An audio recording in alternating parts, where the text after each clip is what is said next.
convulsivas o factores. Miren, el sistema límbico. En 1937, James Popes sugirió que ciertas estructuras encefálicas y vías químicas proveen las bases anatómicas de la emoción. O sea, muchos, desde hace más o menos 2 siglos, se preguntaban cómo funcionaban las emociones, o sea, la ira, el miedo. Entonces, poco a poco fueron ideándose teorías y esta es la que más se está acercando a lo que parece que funciona, como son las emociones. O sea, encontraron el sistema límbico que parece que es el sustento anatómico que correlaciona todas las emociones. Como hemos visto en la clase de anatomía, hemos visto la circunvolución del cuerpo calloso, el istmo, circunvolución del hipocampo, el hipocampo, los cuerpos mamilares, todo eso es sistema límbico, o sea, toda la parte medial y profunda. Así que, por favor, acá es ya más detallado lo que hemos visto. Todos ustedes han visto, ¿no? ¿Recuerdan cuando hemos visto circunvolución del cuerpo calloso? Istmo, circunvolución del hipocampo por dentro, ¿se acuerdan? Ya, todo eso es parte del sistema límbico. Y un área que se llama el área septal también, o área subcallosa. También, no sé si se acuerdan, la fimbria, ¿se acuerdan? Por la porción posterior o la porción anterior, cuerpos mamilares, no sé si todos han visto, también son parte del sistema límbico. Entonces, todo eso funciona para hacer el sustento anatómico de las emociones. ¿Sí? Por favor. Entonces, ya más detallado. En realidad, el núcleo que más participa del tálamo es el núcleo anterior del tálamo, por la vía mamilo-talámica. Entonces, del tálamo, del núcleo anterior hacia el cuerpo mamilar. ¿Se entiende, por favor? La siguiente. Miren, nosotros cuando tenemos miedo, cuando tenemos ira, cuando cualquier sentimiento que tenemos, al parecer el sustento anatómico es en ese sistema. O sea, ese sistema es sumamente importante para la sobrevivencia y la corteza que sustenta todo este sistema es el paleocórtex, no es el neocórtex, es paleocórtex, o sea, es lo que tienen los animales inferiores, o si no, no podrían sobrevivir. Nosotros en evolución hemos comenzado con esto y después hemos hecho la neocorteza, el neocórtex, ¿no? Pero esto es lo que nos ha permitido sobrevivir, porque si no hubiésemos tenido eso, no hubiésemos podido sobrevivir. Entonces, ¿cuáles son las funciones? Les he tratado de resumir, porque es bien complejo. Entonces, en resumidas cuentas, ¿cuál es la función del sistema límbico? Es la autopreservación de la especie mediante la activación de sistemas de homeostasis. Por ejemplo, si uno en algún sitio se pierde y no tiene, por decir, nada de agua, entonces se activa automáticamente ese sistema y desencadena toda la maquinaria homeostática para mantener el pH, la osmolaridad de la sangre. Si no fuera por eso, bien rápido moriríamos. En segundo lugar, procesos que mantenemos de la memoria. Como les dije, el hipocampo y amígdala intervienen mucho en el inicio de la memoria, sobre todo la memoria inmediata. Entonces, todos los procesos de memoria y aprendizaje comienzan también en el sistema límbico. En tercer lugar, los circuitos de placer y adicción se procesan con la amígdala, hipocampo y otros núcleos del sistema límbico por los que los individuos ahí se encuentran. O sea, sobre todo las personas que son adictas, por ejemplo, a las drogas, hacia algunos medicamentos, parece que ahí es donde, en el hipocampo y la amígdala, es donde se encuentra toda la adicción. En cuarto lugar, activa el sistema autónomo. Esto, felizmente, es la vía de escape. O sea, cuando se detecta alguna situación de inequilibrio, entonces el sistema límbico, a través del sistema nervioso autónomo, va a desencadenar una respuesta. Y dependiendo de qué es lo que quiere el cuerpo, hará la respuesta. Si necesita que lo haga el sistema simpático, entonces mantenerle su alerta. Si va a inhibir dicho estado, será a través del parasimpático. Y 5, está en estudio el papel del sistema límbico en algunas conductas sexuales. Entonces, estas son las funciones principales del sistema límbico. ¿No? Sí, por favor, doctor. Mire, entonces el sistema límbico tiene 2 elementos efectores: el hipotálamo y la formación reticular. El hipotálamo va a desencadenar todas las respuestas hormonales y la formación reticular, el despertar, el estar despierto, o sea, el estado activo. ¿No? Por favor. Miren, entonces, cualquier situación que pasa en nosotros, inmediatamente va a desencadenar la respuesta a través del hipotálamo y el hipotálamo a través de la hipófisis. Y la hipófisis va a desencadenar todas las hormonas necesarias. Por ejemplo, si hay un sismo o cualquier situación de riesgo, inmediatamente va a activarse el hipotálamo y a través de las hormonas va a dar una respuesta, ¿no? La siguiente, por favor. Miren, dentro del sistema límbico, aunque no crean, una parte sumamente importante es la amígdala. Muchos de ustedes me decían, ¿dónde queda la amígdala, no? Queda de la parte anterior del hipocampo, está próxima, muy próxima, es pequeñísima, pero es sumamente importante. Aquí es donde la ira, todos los sentimientos profundos están, aquí, en esta partecita tan pequeñita. Por ejemplo, miren, digamos que en este momento hay una explosión. Entonces, ingresa esa información a la amígdala. La amígdala, inmediatamente el hipotálamo le ordena una respuesta autonómica. ¿De qué tipo? Simpática. Entonces, ¿qué pasará? Que el simpático, la persona estará preparada para huir, aumentar la frecuencia cardíaca, la circulación en las piernas, o sea, las pupilas midráticas para ver mejor. Entonces, toda esa respuesta es a través del hipotálamo. Después, ¿qué más? A nivel de la sustancia gris periconductal va a dar una reacción, una conducta hacia esa situación. Entonces, tratar de la supervivencia, tratar de ver cuál es el sitio más adecuado para irse. Y habrá también la información, la corteza, la experiencia emocional. Después que ocurre eso, uno se acuerda. Y ese recuerdo es a través de la amígdala, va a ir hacia en este caso, hacia la corteza parieto-temporo-occipital. ¿Se acuerdan que les dije todo lo cognitivo va hacia esa parte? ¿No? La siguiente, por favor. Entonces, mire, les he traído la función de la amígdala porque es bien importante. La amígdala, su función es básicamente recibir información sensorial del tálamo y la corteza receptiva. Proyecta la corteza cerebral del núcleo cerebral. Por medio de la amígdala se conecta con el tronco cerebral. O sea, aquí es el asiento de las emociones. En las amígdalas se almacenan las emociones que tenemos. La ira, el temor, todo está acá. Y esta última afirmación es ya más próxima, es Kandel. Kandel es un autor de un libro que se llama Neurociencias. Es reciente, es premio Nobel, y es el que más estudios ha hecho sobre el sistema límbico. La siguiente, por favor. Hay un síndrome que ocurre cuando la amígdala se lesiona. Felizmente, para que haga este síndrome de Kluver-Bucy, que es un síndrome muy frecuente, siempre preguntan esto, tiene que lesionarse ambas amígdalas. O sea, no es usual, felizmente, que se lesionen ambas amígdalas. ¿En qué situaciones pueden lesionarse? Por ejemplo, en encefalitis. Cuando hay encefalitis virales, se pueden lesionar ambas amígdalas. Y si el paciente sobrevive, desafortunadamente, va a ser este síndrome. Entonces, ¿cuál es la característica? Va a haber una ausencia de valoración de riesgo. Como no hay miedo, o sea, la memoria del miedo está en la amígdala. Como no hay miedo, entonces la persona hay ausencia de valoración de riesgo. Va a ver las arañas y les va a agarrar. O sea, no hay miedo. No, va a querer cruzar la pista porque no hay la memoria del miedo. Entonces, eso se llama ausencia de valoración de miedo. Mansedumbre, la persona de tener ira, todo va a ser mansita. No le van a gritar y no va a decir nada, va a ser una persona sumamente tranquila. Va a tener una hipersexualidad. O sea, cualquier situación que tenga, hasta con animales, con cosas, va a querer tener sexo, ¿no? Y hiperfagia. Entonces, estas cuatro sintomatologías son características del síndrome de Kluver-Bucy. Apréndenselo porque es importante y siempre preguntan en los exámenes de residencias cuál es el síndrome de Kluver-Bucy. ¿Ya? La siguiente, por favor. Bueno, ya habíamos repasado la vía visual, pero acá vamos a dar unos más detalles. En relación a la vía visual, como sabemos, los dos nervios ópticos se juntan y forman el quiasma óptico. El quiasma óptico dan ¿cómo se llaman? Tractos ópticos. Van al cuerpo geniculado lateral, después van por relaciones visuales a la corteza calcarina, ¿no? ¿Se acuerdan, no? La siguiente, por favor.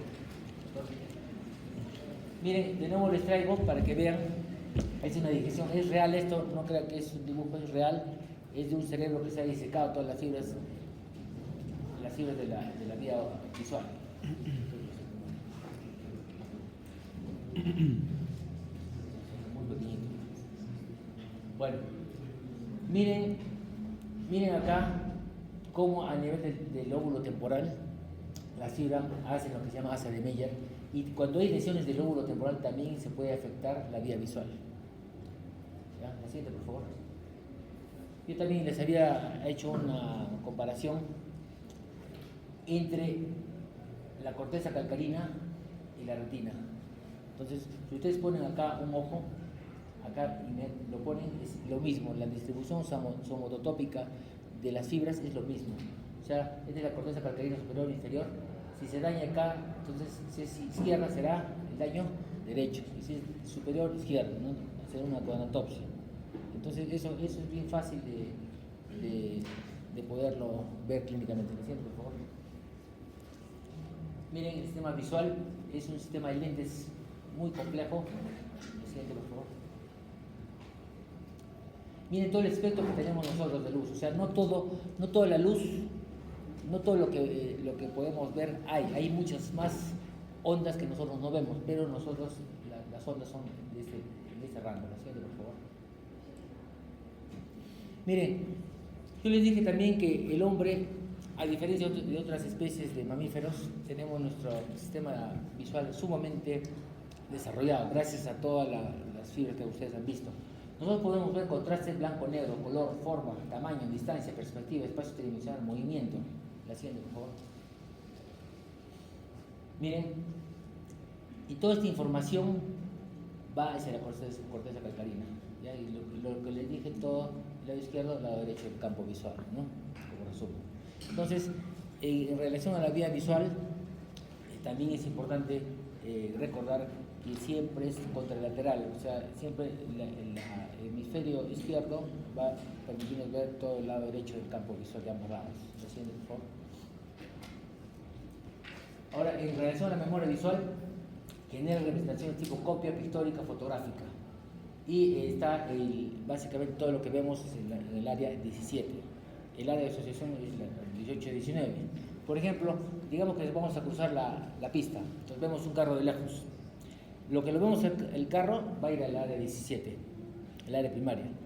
Pero el área 18-19 es lo que nos va a ser la asociación de ese carro que viene. Nos va a decir, cuidado, ese carro puede atropellarte, puede matarte. Entonces, la área 18-19 va a interpretar eso, lo que ha visto, y nos va a decir, retírate, mejor, retrocede. ¿Se dan cuenta? O sea, el 17 nos dice qué hay, pero no interpreta. Quien interpreta es el 18-19. Entonces, es el área. Todas las áreas de asociación son así, o sea, permiten interpretar la información. Uno lo ve, pero otro lo interpreta.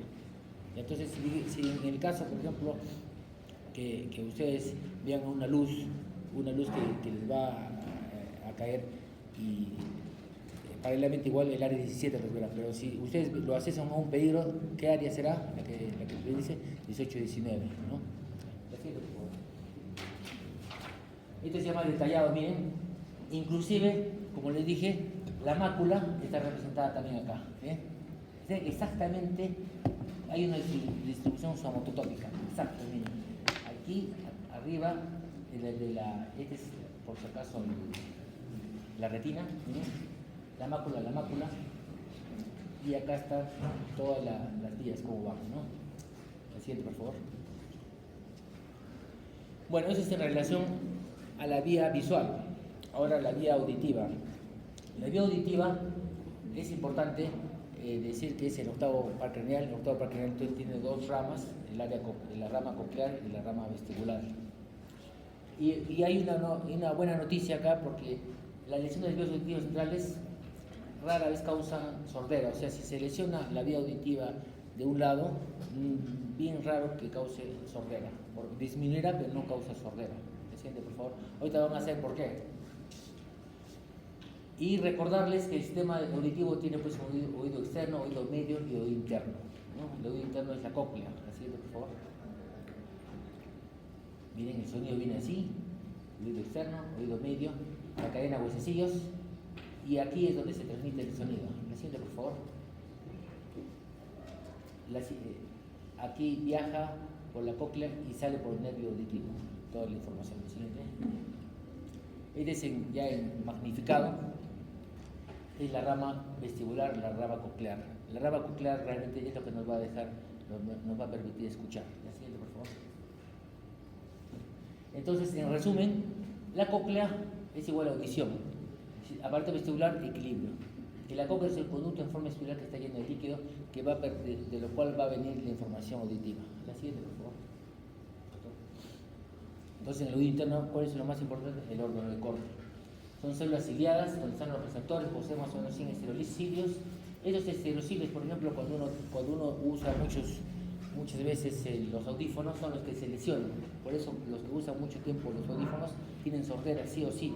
Y ya es una evidencia. O sea, de todas maneras, el estar constantemente con esto, esos estereocilios se van a dañar y van a tener sordera. Entonces, le sigue, por favor. Este es el órgano de Corti, miren. Siguiente. Y de acá viene toda la información y va por el ganglio espiral y el nervio auditivo. La siguiente. Entonces, miren, la razón por la cual, a diferencia de la visual, de la vía visual, porque si se daña una parte, digamos el lado derecho del hemisferio, hay repercusión de todas maneras de la visión. En la audición no ocurre lo mismo. ¿Por qué? Porque la vía se cruza en varias situaciones, en varios núcleos. Entonces, eso va a permitir que no si por lo menos una causa cerebral no sea causa de sordera. De repente hay una hipoacusia, pero no sordera. Entonces, ¿cómo vienen las fibras? Ustedes han visto el ganglio espiral, ¿no? El nervio, ¿cómo viene? Entonces, las fibras del ganglio espiral forman la rama coclear del octavo nervio. Llegan al bulbo raquídeo, van al núcleo coclear, que es uno ventral y uno dorsal, del mismo lado. Y del núcleo coclear ventral parten fibras hacia la oliva superior. ¿Se acuerdan que vimos las olivas? Esos núcleos hacia ahí llegan. En la oliva superior se originan fibras que se dirigen a los tuberculos. Ahora, del núcleo coclear, ahí es donde va a ir al mismo sitio y al otro lado. Ahí es donde se va a cruzar. Y gracias a eso va a dar seguridad para que no perdamos la audición. ¿Me siguen, por favor? Entonces, del núcleo coclear dorsal, las fibras se dirigen al tubérculo codegémino inferior. ¿Se acuerdan que hablamos? Tubérculo codegémino inferior siempre por lo auditivo. Superior con lo visual, ¿no? Entonces, de aquí van al cuerpo geniculado medial. Y del cuerpo geniculado medial las fibras se dirigen a la corteza auditiva. La siguiente, por favor. Entonces, hay otras vías también que van a otras partes del cerebro. De las fibras del tubérculo codegémino inferior van al tabique superior y al cerebelo.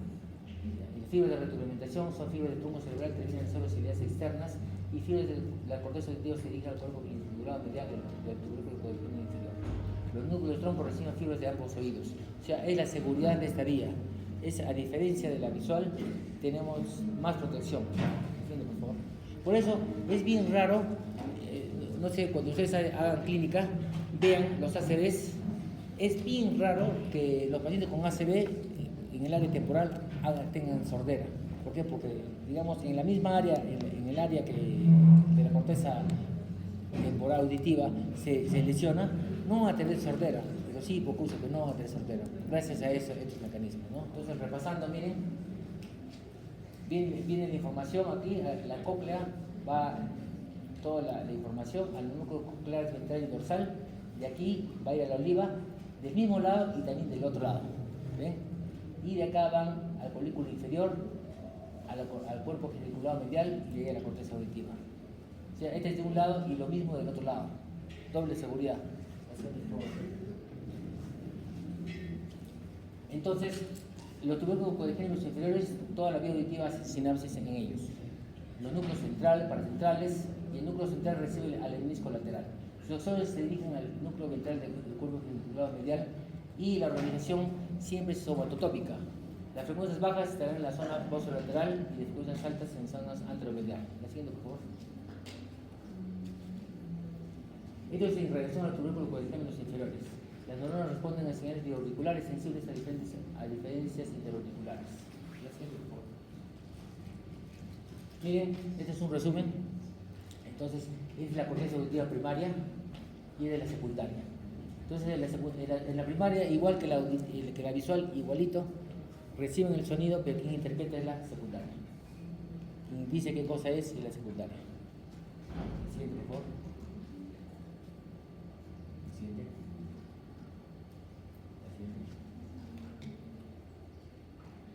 todo es un resumen.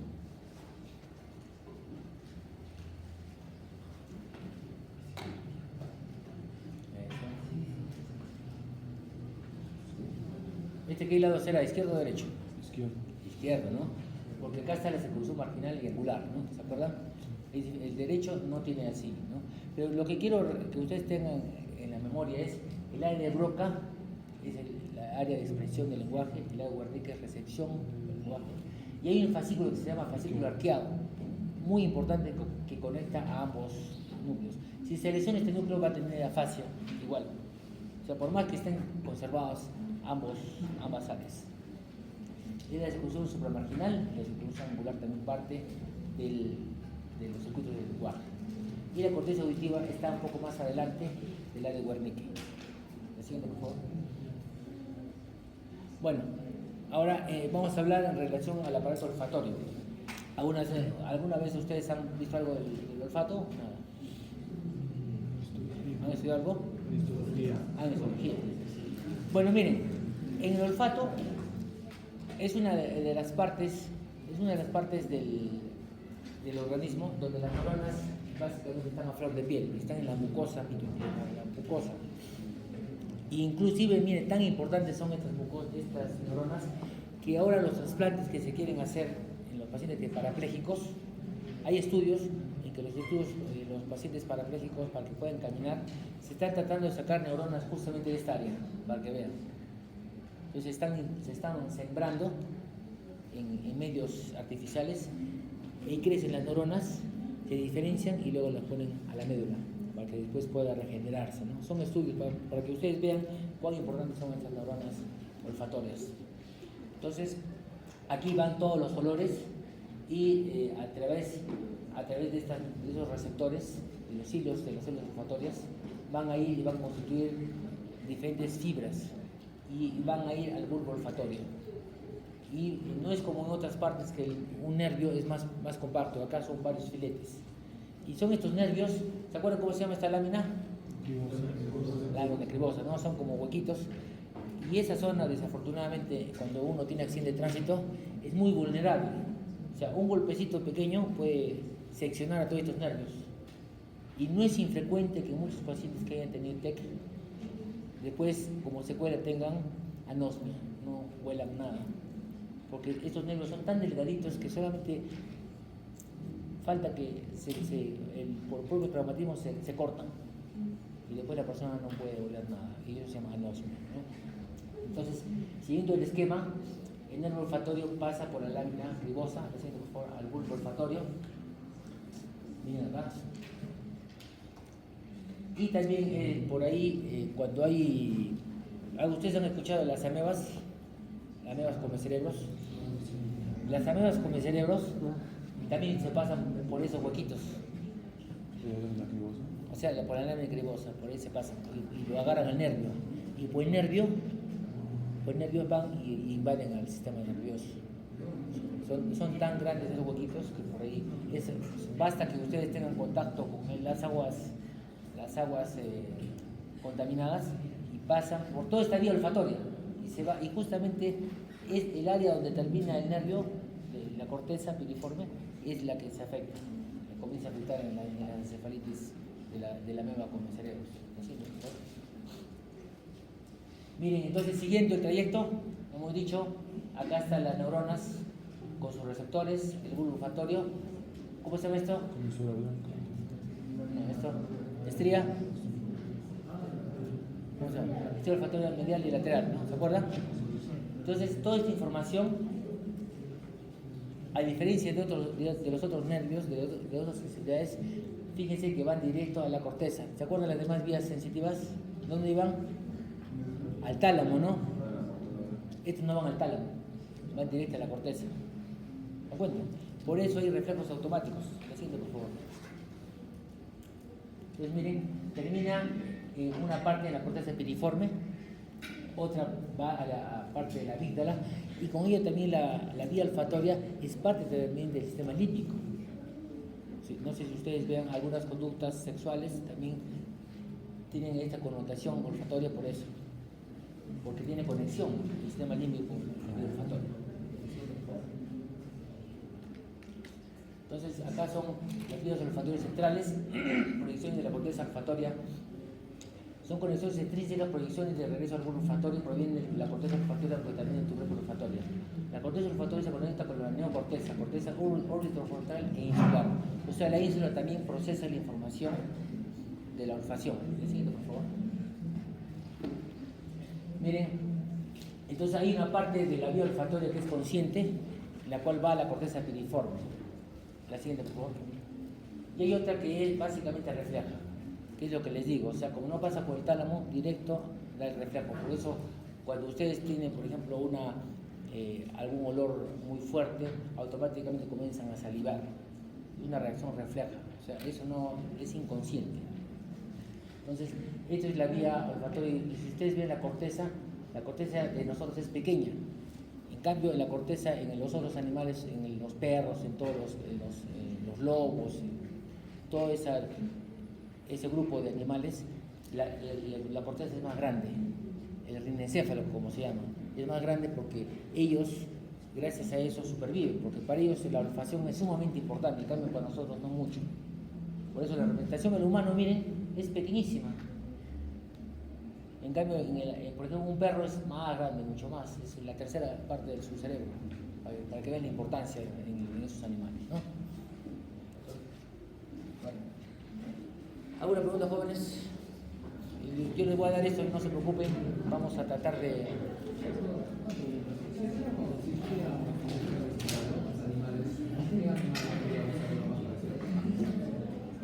El humano, el cerebro más parecido al humano... No, el delfín. ¿Qué? ¿Ustedes dicen para poder disecarlo? No, muy difícil. Bueno, acá en forma práctica sería el chancho, el perro. Claro, o sea, tú dices para estudiarlo. Claro. El perro también tiene lóbulo frontal, ¿no? Pero, digamos, el delfín obviamente es muy difícil conseguirlo, ¿no?